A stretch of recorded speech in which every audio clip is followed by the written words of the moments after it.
So, what is a pap smear anyway? Because you can't see it be done, you can feel it be done, and nobody really understands the results anyway. It's so freaking confusing. Hi, I'm your local OBGYN. I love women.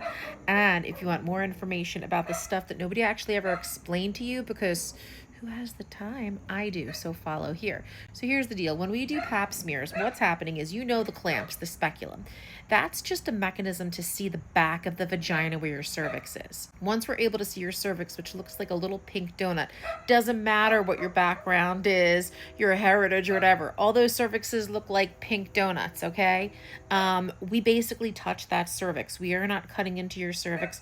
We are not scraping your cervix. We are basically taking a spatula and something that looks like a pipe cleaner or a little brush with little plastic hairs instead of actual stringy hairs. And we're just touching the donut. If you imagine that you have a glazed donut as a cervix, if we were to touch the top of that glazed donut with a spatula, some of that, like, crusty, glazy stuff would come off. Same thing if we used a little, like, pipe cleaner for the middle, some of that glaze on the donut will come off. Well, in an equivalence to what's happening to you, that means that we've actually collected cells. That's as simple as it is. Just touching the cervix is enough to get cells on those instruments, and then we go and we swoosh it and stir it into basically a little jar with solution. That gets sent off for processing where they're able to identify two separate results for most people. It depends on the category, the age, and a lot of different things. The first thing is they swoosh those cells, they put them on a slide,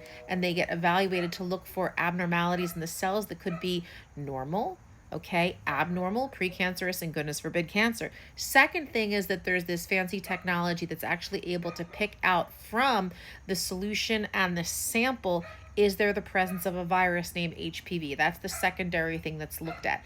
It's that simple, no cuts, no stabs, nothing like that. We are literally just touching cells off of your glazed donut.